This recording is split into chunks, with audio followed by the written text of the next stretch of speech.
Hello दोस्तों, मैं आकाश गर्ग आज इस वीडियो में आप सभी को LIC के प्रोटेक्शन प्लस प्लान के बारे में बताने वाला हूं, जिसका प्लान नंबर है 886। तो LIC की तरफ से 3 दिसंबर 2025 को ये प्लान लॉन्च हो चुका है। अगर आप इस प्लान को बाय करना चाहते हैं तो 3 दिसंबर 2025 के बाद इस प्लान को बाय कर सकते हैं। तो LIC का ये प्लान एक यूलिप प्लान है, यानी कि यूनिट लिंक्ड इंश्योरेंस प्लान है, जिसमें आपका जो प्रीमियम है उसका एक पार्ट लाइफ कवर में चला जाता है और जो दूसरा पार्ट है वो शेयर मार्केट में इन्वेस्ट हो जाता है, जिससे आपको इंश्योरेंस कवर के साथ साथ अच्छी रिटर्न्स भी मिल जाती हैं। इस प्लान की अच्छी बात यह है कि इसमें पॉलिसी का प्रीमियम आप अपनी मर्जी से ही चूज कर सकते हैं। हालांकि मिनिमम प्रीमियम आपको इसमें जरूर पे करना होगा। उसके अलावा यहाँ पर आप अपनी रिस्क प्रोफाइल के अकॉर्डिंग 6 फंड ऑप्शन में से कोई भी फंड ऑप्शन चूज कर सकते हैं, जिसमें भी आप पैसा इन्वेस्ट करना चाहते हैं। तो यहाँ पर अगर आप हाई रिस्क के साथ हाई रिटर्न चाहते हैं तो वो फंड भी आपको मिल जाती हैं, और अगर आप यहाँ पर बैलेंस रिस्क के साथ बैलेंस यहाँ पर रिटर्न चाहते हैं तो वो ऑप्शन भी यहाँ पर इन 6 फंड ऑप्शन में आपको मिल जाते हैं। उसके बाद यहाँ पर एक फीचर और आपको मिलता है कि अगर आप पॉलिसी के दौरान अपनी पॉलिसी में कुछ और प्रीमियम ऐड करना चाहते हैं या टॉपअप करना चाहते हैं तो वो ऑप्शन भी यहाँ पर आपको मिल जाता है। तो यहाँ पर ये प्लान उन लोगों के लिए बेस्ट है जो इंश्योरेंस के साथ साथ इन्वेस्टमेंट भी करना चाहते हैं, लेकिन शेयर मार्केट में डायरेक्टली इन्वेस्टमेंट करना उनको नहीं आता है।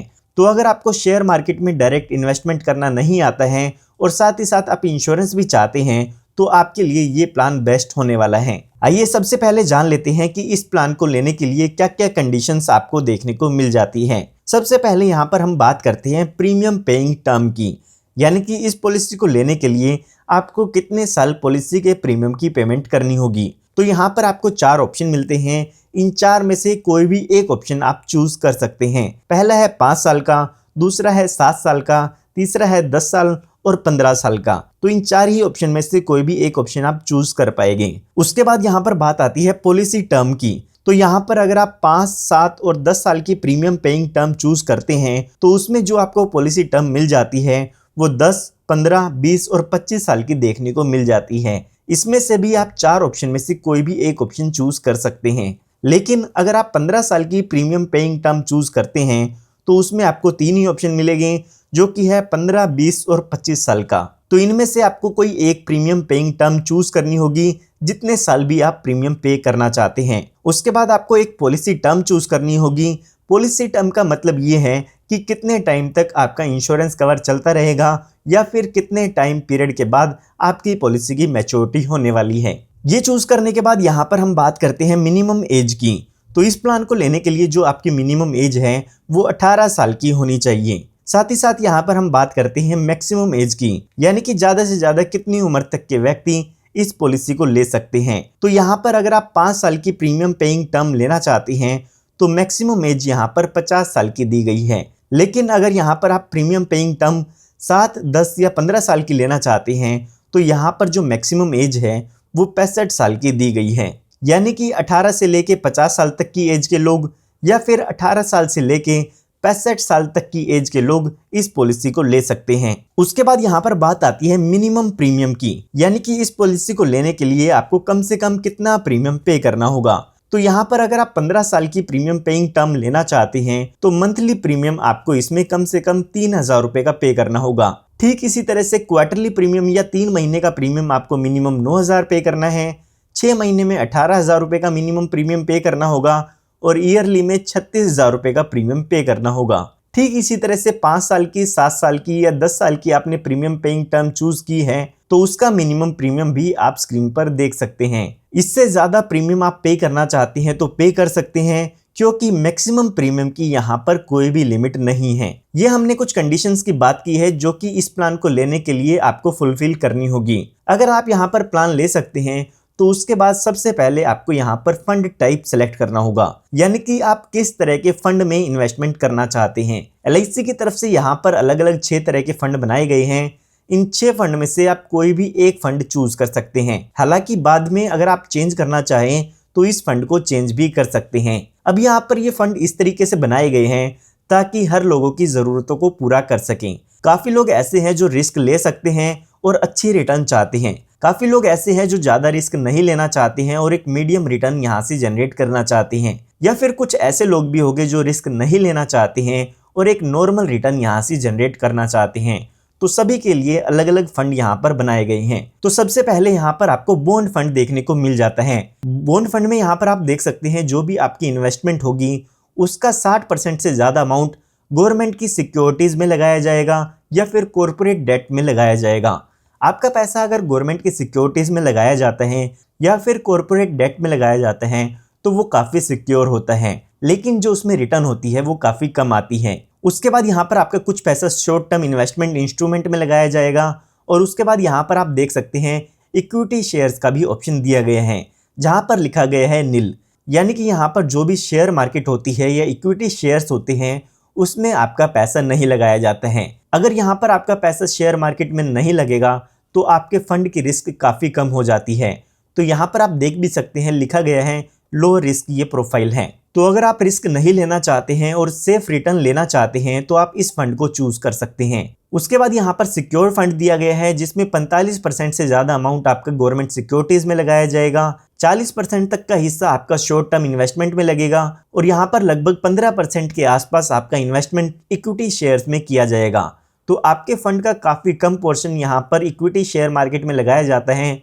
तो यहाँ पर आपका मीडियम रिस्क हो जाता है और मीडियम रिटर्न्स यहाँ पर आपको मिल सकती हैं। उसके बाद यहाँ पर ठीक आपको बैलेंस फंड देखने को मिल जाता है जिसमें आपका 30% से लेके 70% तक का हिस्सा इक्विटी शेयर्स में लगाया जाता है और इतना ही अमाउंट आपका गवर्नमेंट सिक्योरिटीज़ में लगाया जाता है। यहाँ पर आप देख सकते हैं लगभग बराबर पैसा इक्विटी शेयर मार्केट में और गवर्नमेंट सिक्योरिटीज़ में लगता है, इसीलिए यहाँ पर आपका ये बैलेंस फंड हो जाता है और यहाँ पर आपको मीडियम रिस्क मिलता है जिसमें आपको एक अच्छी रिटर्न मिल सकती है या आपको एक बैलेंस इनकम ग्रोथ मिल सकती है। तो अगर आप चाहते हैं कि ज़्यादातर पैसा आपका स्टॉक मार्केट में लगाया जाए तो आप इस फंड को चूज कर सकते हैं क्योंकि 40 से लेके 80% तक का अमाउंट इसमें आपका इक्विटी शेयर्स में लगाया जाता है। और यहाँ पर आप देख भी सकते हैं इसमें आपका ज़्यादा रिस्क होता है क्योंकि यहाँ पर आपका ज़्यादातर पैसा स्टॉक मार्केट में लगाया जाता है। अगर आप यहाँ पर लॉन्ग टर्म के लिए प्लानिंग करना चाहते हैं तो आप इस फंड को चूज कर सकते हैं क्योंकि लॉन्ग टर्म में शेयर मार्केट से अच्छी रिटर्न जनरेट हो जाती है। उसके बाद यहाँ पर आपको फ्लेक्सी ग्रोथ फंड का ऑप्शन देखने को मिल जाता है जिसमें 40 से लेके 100% तक का अमाउंट आपका शेयर मार्केट में लगाया जाता है और केवल 0 से लेके 20% तक का अमाउंट गवर्नमेंट सिक्योरिटीज़ में लगाया जाएगा। यहाँ पर भी हाई रिस्क रहता है क्योंकि यहाँ पर जो मोस्टली पैसा है वो आपका शेयर मार्केट में लग जाता है। सेम इसी तरीके से आपका फ्लेक्सी स्मार्ट ग्रोथ फंड है, इसमें भी आपका रिस्क हाई रहता है क्योंकि ज़्यादातर पैसा शेयर मार्केट में लगता है और यहाँ पर लॉन्ग टर्म में आप अच्छी कैपिटल एप्रिसिएशन कर सकते हैं।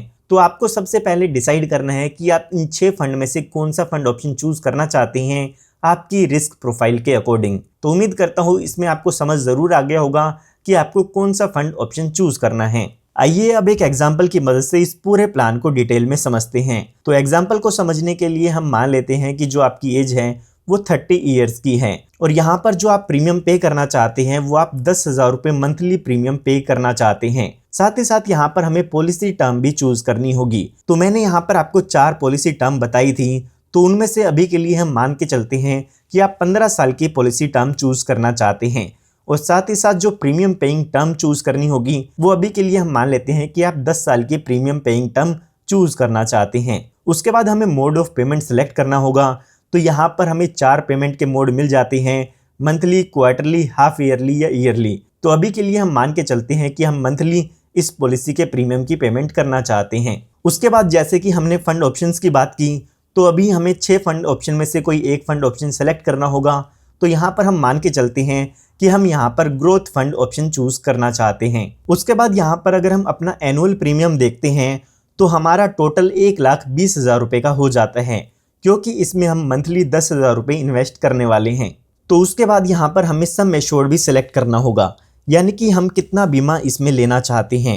तो उसके लिए सबसे पहले हमें मिनिमम सम एश्योर्ड और मैक्सिमम सम एश्योर्ड की कैलकुलेशन करनी होगी। आपको ये कैलकुलेशन थोड़ा ध्यान से समझनी है, तभी आप मिनिमम सम एश्योर्ड और मैक्सिमम सम एश्योर्ड की कैलकुलेशन ईजिली कर पाएंगे। तो यहाँ पर दिया गया है कि कितना मिनिमम बेसिक सम एश्योर्ड हम अपनी पॉलिसी में ले सकते हैं। तो यहाँ पर लिखा गया है कि अगर आपकी उम्र 50 साल से कम की है तो आप अपने एनुअलाइज प्रीमियम का 7 गुना तक बेसिक सम एश्योर्ड ले सकते हैं और आपकी उम्र अगर 50 साल से ज़्यादा की है तो आप अपने एनुअल प्रीमियम का 5 गुना तक बेसिक सम एश्योर्ड मिनिमम इसमें ले सकते हैं। तो हमारे एग्जाम्पल के हिसाब से हमारी एज 50 साल से कम की है, तो यहाँ पर जो हमारा मिनिमम बेसिक सम एश्योर्ड होगा वो हमारे 1,20,000 रुपये एनुअल प्रीमियम का 7 टाइम्स हो जाता है, जो कि यहाँ पर 8,40,000 रुपये हो जाता है। ठीक इसी तरीके से हम मैक्सिमम बेसिक सम एश्योर्ड की भी कैलकुलेशन कर सकते हैं। यहाँ पर आप देख सकते हैं LIC की तरफ से एक टेबल दी गई है जिसके अकॉर्डिंग हम मैक्सिमम बेसिक सम एश्योर्ड इस पॉलिसी में कितना ले सकते हैं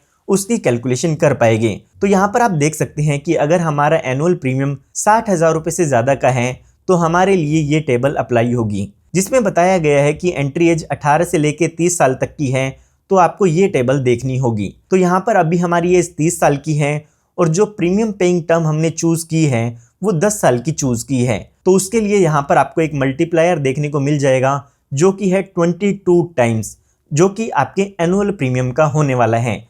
यहाँ पर आप देख भी सकते हैं जो भी आपका एनुअल प्रीमियम होगा उसको 22 से मल्टीप्लाई करना है ताकि आप मैक्सिमम बेसिक सम एश्योर्ड इसमें जान पाए। तो यहाँ पर हमारा एनुअल सम एश्योर्ड था 1,20,000 रुपये का, उसका 22 टाइम्स करते हैं तो यहाँ पर 26,40,000 रुपये का अमाउंट हो जाता है। इसका मतलब ये है कि 8,40,000 रुपये से लेके 26,40,000 रुपये तक का बेसिक सम एश्योर्ड इसमें हम ले सकते हैं। तो यहाँ पर ये सम एश्योर्ड कैलकुलेशन करने के बाद जब भी आप प्रीमियम की कैलकुलेशन इस पॉलिसी में करते हैं तो यहाँ पर आपको सम एश्योर्ड मल्टीपल सेलेक्ट करना होगा। तो यहाँ पर सम एश्योर्ड जो मल्टीपल होगा वो हम 7 से लेके 22 टाइम तक सेलेक्ट कर सकते हैं, क्योंकि मिनिमम सम एश्योर्ड का जो हमारा मल्टीप्लायर था वो 7 टाइम्स था और मैक्सिमम सम एश्योर्ड का मल्टीप्लायर है वो 22 टाइम्स है। तो अगर यहाँ पर आपको कैलकुलेशन में सम एश्योर्ड मल्टीप्लायर ऑप्शन देखने को मिलता है तो उसमें आपको टाइम्स में सेलेक्ट करना होगा। अभी के लिए हम मान के चलते हैं कि 22 टाइम्स का हम ऑप्शन सेलेक्ट करना चाहते हैं, जिसमें हमारा जो सम एश्योर्ड होगा वो यहाँ पर 26,40,000 रुपये का हो जाता है। तो आइए इसके हिसाब से हम इस पॉलिसी के बेनिफिट्स को जान लेते हैं। तो यहाँ पर अभी हमारी जो एज है वो 30 साल की हो चुकी है। पॉलिसी को लेते टाइम पर हमें इसके पॉलिसी के प्रीमियम की पेमेंट करनी होगी जो कि 10,000 रुपये मंथली होने वाला है। तो यहाँ पर हमें लगातार 10 सालों तक पॉलिसी के प्रीमियम की पेमेंट करनी होगी, क्योंकि हमने 10 साल की प्रीमियम पेइंग टर्म चूज की थी और उसके बाद हमें बाकी के 5 साल पॉलिसी के प्रीमियम की पेमेंट नहीं करनी है। जब यहाँ पर हमारी पॉलिसी के 15 साल पूरे हो जाएंगे तो उस टाइम पर इस पॉलिसी की मैच्योरिटी हो जाती है या हमारी पॉलिसी ख़त्म हो जाती है। और यहाँ पर पॉलिसी की मैच्योरिटी होने पर हमें यूनिट फंड वैल्यू मिलती है और साथ ही साथ रिफंड ऑफ मोर्टेलिटी चार्ज मिलता है। अब ये यूनिट फंड वैल्यू का मतलब ये है कि जो भी आपकी पैसों की मार्केट वैल्यू होगी वो यहाँ पर आपको मिल जाती है। मैंने आपको बताया था आपके प्रीमियम का एक हिस्सा शेयर मार्केट में इन्वेस्ट किया जाता है, उस हिस्से की जो भी मार्केट वैल्यू होगी वो यहाँ पर यूनिट फंड वैल्यू हो जाती है। अब यहाँ पर इस वैल्यू की कोई भी गारंटी नहीं होती है कि शेयर मार्केट आपको कितना रिटर्न देने वाली है। हो सकता है आपको 1 साल में शेयर मार्केट से 5% की रिटर्न मिले या फिर हो सकता है 1 साल में आपको शेयर मार्केट से 20% की रिटर्न भी मिले। तो यहाँ पर ये फिक्स नहीं होता है, तो इसीलिए इस यूनिट फंड की वैल्यू भी फिक्स नहीं होती है। टाइम के साथ साथ आपकी ये वैल्यू बढ़ती रहती है और ये जो वैल्यू मैच्योरिटी के टाइम होगी वो वैल्यू यहाँ पर आपको मिल जाती है। इस वैल्यू के साथ साथ आपको ये मोर्टेलिटी चार्ज भी आपको रिटर्न मिलते हैं। अब ये मोर्टेलिटी चार्ज क्या होते हैं इसको हम आगे वीडियो में डिस्कस करेंगे। अब यहाँ पर आप स्क्रीन पर एक प्रेजेंटेशन देख सकते हैं जो कि LIC की वेबसाइट से ही जनरेट की गई है। यहाँ पर बताया गया है कि अगर 4% की रिटर्न आपको मिलती है तो कितना अमाउंट आपको मैच्योरिटी पर मिलेगा और अगर आपको 8% की रिटर्न मिलती है तो कितना अमाउंट आपको मैच्योरिटी पर मिल सकता है। तो यहाँ पर आप देख सकते हैं जो हमारा एनुअल प्रीमियम है वो 1,20,000 रुपये का है और हमने 10 साल तक इसको पे किया है। उसके बाद यहाँ पर आप 15वें साल के एंड में देखते हैं तो यहाँ पर आपको मैच्योरिटी का अमाउंट देखने को मिल जाएगा। अगर आपको 4% की ग्रोस इन्वेस्टमेंट रिटर्न मिलती है तो आपका ये फंड 14,60,078 रुपये का हो जाता है और साथ ही अगर आपको 8% एनुअल रिटर्न मिलती है तो ये फंड आपका 21,49,731 रुपीज़ का हो जाता है। इस तरीके से हर साल के एंड में आपके फंड की वैल्यू या यूनिट की वैल्यू कितनी होगी वो भी यहाँ पर आपको देखने को मिल जाएगी। ये जो फंड की वैल्यू है वो केवल और केवल एस्टिमेशन बेसिस पर बनाई गई है। उसके बाद यहाँ पर आप देख भी सकते हैं कि आपकी पॉलिसी में कौन कौन से साल में कितने चार्जेस डिडक्ट होंगे। यहाँ पर आपको मोर्टेलिटी चार्ज देखने को मिल जाएगा, अदर चार्जेस कितने डिडक्ट होंगे वो देख सकते हैं और पॉलिसी के एंड ईयर में आपके फंड की वैल्यू कितनी होगी वो देख सकते हैं। मैच्योरिटी पर आपकी वैल्यू कितनी होगी वो भी यहाँ पर आपको देखने को मिल जाएगा। इसके साथ साथ सरेंडर वैल्यू पॉलिसी की कितनी होगी, उसके बाद डेथ बेनिफिट की वैल्यू कितनी होगी, वो भी यहाँ पर आप देख सकते हैं। इस प्रेजेंटेशन को अगर आप देखना चाहते हैं तो इस प्रेजेंटेशन का लिंक आपको हमारे टेलीग्राम ग्रुप से मिल जाएगा, वहां से इस प्रेजेंटेशन को आप डाउनलोड भी कर सकते हैं। ये हमने बात तब की है जब पॉलिसी होल्डर के साथ कोई भी दुर्घटना नहीं होती है। आइए अब बात करते हैं कि अगर पॉलिसी होल्डर के साथ पॉलिसी के दौरान कोई दुर्घटना हो जाती है तो उस केस में उनके नॉमिनी को क्या क्या डेथ बेनिफिट मिलते हैं। तो एलआईसी की तरफ से यहाँ पर पॉलिसी होल्डर की डेथ के केस में 3 कैलकुलेशन की जाती है। इन तीनों ही अमाउंट में से जो भी ज़्यादा अमाउंट आता है वो अमाउंट पॉलिसी होल्डर के नॉमिनी को दे दिया जाता है। पहली कैलकुलेशन में आपका बेसिक सम एश्योर्ड देखा जाता है, दूसरी कैलकुलेशन में जो भी आपका फंड वैल्यू है वो देखा जाता है, और तीसरी कैलकुलेशन में जो भी आपने प्रीमियम पे किया है उसका 105% किया जाता है। तो ये तीनों ही कैलकुलेशन की जाएगी। उसके बाद यहाँ पर जो अमाउंट ज़्यादा आएगा वो आपका डेथ बेनिफिट आपके नॉमिनी को मिल जाता है। अगर हम यहाँ पर अपनी प्रेजेंटेशन में देखते हैं कि अगर 10th ईयर में पॉलिसी होल्डर की डेथ होती है तो उनके नॉमिनी को कितना डेथ बेनिफिट मिलता है, तो यहाँ पर आप देख सकते हैं डेथ बेनिफिट लिखा गया है 26,40,000 रुपये का। तो इस तरीके से बाकी ईयर में भी आप जो डेथ बेनिफिट होगा वो यहाँ पर आप देख पाएंगे। तो आइए अब बात करते हैं चार्जेस की कि अगर आप इस पॉलिसी को लेते हैं तो किस किस तरह के चार्जेस आपके इस पॉलिसी में डिडक्ट किए जाते हैं। तो सबसे पहले चार्ज जो आपकी पॉलिसी में यहाँ पर डिडक्ट किया जाता है वो है प्रीमियम एलोकेशन चार्ज। तो यहाँ पर पॉलिसी के इनिशियल एक्सपेंस को कवर करने के लिए आपके प्रीमियम में से ये चार्ज डिडक्ट किया जाता है। फर्स्ट ईयर में यहाँ पर अगर आप ऑफलाइन बाय करते हैं तो आपके प्रीमियम का 8% अमाउंट डिडक्ट किया जाता है। सेकंड से 5th ईयर तक 5.5% ये अमाउंट होगा, और उसके बाद 3% यहाँ पर ये प्रीमियम एलोकेशन चार्ज डिडक्ट किया जाता है। अगर आप यहाँ पर ये ऑनलाइन बाय करते हैं तो उस केस की भी परसेंटेज आप यहाँ पर स्क्रीन पर देख पाएंगे। उसके बाद यहाँ पर आपके प्रीमियम में से मोर्टेलिटी चार्ज भी डिडक्ट किए जाते हैं। यहाँ पर जो भी आपको इंश्योरेंस कवर प्रोवाइड किया जाता है उसके ये चार्जेस होते हैं। अब यहाँ पर ये डिपेंड करता है कि आपकी एज कितनी है, आपका सम एश्योर्ड कितना है, कितना यहाँ पर आपकी पॉलिसी टर्म है, उसके अकॉर्डिंग ये चार्जेस होते हैं। तो यहाँ पर ये टोटली रिस्क प्रोफाइल पर डिपेंड करता है, तो सबके लिए ये अलग अलग चार्जेस होने वाले हैं। उसके बाद यहाँ पर आपके फंड वैल्यू में से फंड मैनेजमेंट चार्ज भी डिडक्ट किया जाता है। आपके फंड को मैनेज करने के लिए यहाँ पर कुछ फंड मैनेजर होते हैं जिसके लिए यहाँ पर ये चार्जेस डिडक्ट किए जाते हैं। तो जो भी आपके फंड की वैल्यू होगी उसका 1.35% आपसे ये चार्ज लिया जाएगा, जो कि हर तरह के फंड टाइप में से डिडक्ट कर लिया जाता है। उसके बाद यहाँ पर पॉलिसी में से पॉलिसी एडमिनिस्ट्रेशन चार्जेस भी लिए जाते हैं। पहले 5 साल कोई भी पॉलिसी एडमिन चार्ज पे नहीं करना है। उसके बाद यहाँ पर 6th ईयर से आपको इस चार्जेस को पे करना होगा। अब ये पॉलिसी एडमिन चार्ज कितने होंगे वो आप यहाँ पर स्क्रीन पर देख सकते हैं। उसके बाद यहाँ पर आपको स्विचिंग चार्ज का ऑप्शन देखने को मिल जाता है। अब यहाँ पर पॉलिसी के दौरान अगर आप पॉलिसी के फंड को स्विच करना चाहते हैं एक फंड से दूसरे फंड में, तो वो ऑप्शन भी यहाँ पर आपको मिल जाता है। 1 साल में 4 बार आप फ्री में अपने फंड को स्विच करा सकते हैं। कई बार ऐसा होता है कि आप बॉन्ड फंड से ग्रोथ फंड में अपने पैसे को डालना चाहते हैं, या फिर ग्रोथ फंड से आप बॉन्ड फंड में अपने पैसे को डालना चाहते हैं, तो उस केस में आप स्विचिंग का बेनिफिट ले सकते हैं। 4 स्विच फ्री में होने के बाद उसके बाद आपको हर स्विच पर 100 रुपये का चार्ज पे करना होगा। उसके बाद यहाँ पर अगर आप अपनी पॉलिसी में से पार्शियल विड्रॉल करते हैं तो उसका चार्ज भी आपको 100 रुपये यहाँ पर पे करना होता है। पार्शियल विड्रॉल कितना कर सकते हैं उसके बारे में भी हम जानने वाले हैं। उसके बाद यहाँ पर आपको एक डिसकंटिन्यूएंस चार्जेस भी देखने को मिल जाते हैं। अगर आपकी पॉलिसी डिसकंटिन्यू हो जाती है तो उस केस में आपकी पॉलिसी में से ये चार्जेस डिडक्ट कर लिए जाते हैं। तो आइए अब बात करते हैं पार्शियल विड्रॉल की। तो पॉलिसी के दौरान आप अपनी पॉलिसी में से पार्शियल विड्रॉल कर सकते हैं या कुछ पैसा विड्रॉ कर सकते हैं। मिनिमम इसमें से आपको 1,000 रुपये विड्रॉ करने होंगे, और ये केवल आप पॉलिसी के 5 साल बाद ही कर सकते हैं। 5 साल का यहाँ पर लॉक इन पीरियड होता है। उसके बाद आप अपनी पॉलिसी में से पार्शियल विड्रॉल कर पाएंगे। अब यहाँ पर कितना पार्शियल विड्रॉल मैक्सिमम आप कर सकते हैं उसके लिए एलआईसी ने यहाँ पर एक परसेंटेज बताई है। हर पॉलिसी ईयर में आप कितना परसेंटेज अपने यूनिट फंड का निकाल सकते हैं उसकी परसेंटेज यहाँ पर आप स्क्रीन पर देख पाएंगे। 6th पॉलिसी ईयर से लेके 10th पॉलिसी ईयर के बीच में अगर आप पार्शियल विड्रॉल करते हैं तो आप अपने यूनिट फंड का 15% अमाउंट पार्शियल विड्रॉ कर सकते हैं। ठीक ऐसे ही बाकी सालों में भी जितना परसेंट आप पार्शियल विड्रॉल कर सकते हैं वो परसेंटेज यहाँ पर आप देख पाएंगे। उसके बाद यहाँ पर बात आती है टॉप अप प्रीमियम की। तो अगर आप चाहते हैं अपनी पॉलिसी में कुछ एडिशनल प्रीमियम पे करना तो वो भी यहाँ पर आप कर सकते हैं। आप अपनी पॉलिसी के दौरान अपनी पॉलिसी में एक्स्ट्रा प्रीमियम पे करके अपनी पॉलिसी में प्रीमियम टॉपअप कर सकते हैं। मिनिमम आपको 1000 रुपये का प्रीमियम टॉपअप करना होगा। जो भी यहाँ पर आप टॉपअप का प्रीमियम पे करते हैं उसका 1.2 टाइम्स आपको लाइफ इंश्योरेंस कवर यहाँ पर मिल जाता है। यहाँ पर आपको एक बात याद रखनी है कि पॉलिसी में टॉपअप आप कभी भी कर सकते हैं, लेकिन लास्ट के 5 साल जो पॉलिसी की होगी उसमें आप टॉपअप नहीं कर पाएंगे। उसके बाद यहाँ पर आपको एक ऑप्शनल राइडर मिल जाता है जो कि एक्स्ट्रा बेनिफिट आप अपनी पॉलिसी में ऐड करा सकते हैं, जो कि है एक्सीडेंटल बेनिफिट राइडर।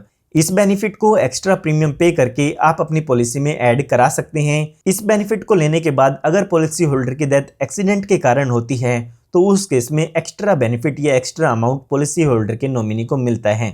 उसके बाद यहाँ पर बात आती है लोन की। तो काफ़ी लोग पूछते हैं कि क्या इस पॉलिसी में लोन की सुविधा है या नहीं है। तो इस पॉलिसी में आपको लोन की सुविधा नहीं मिलती है, हालांकि 5 साल के बाद आप इस पॉलिसी में पार्शियल विड्रॉल कर सकते हैं। उसके बाद यहाँ पर सरेंडर का ऑप्शन आपको मिल जाता है।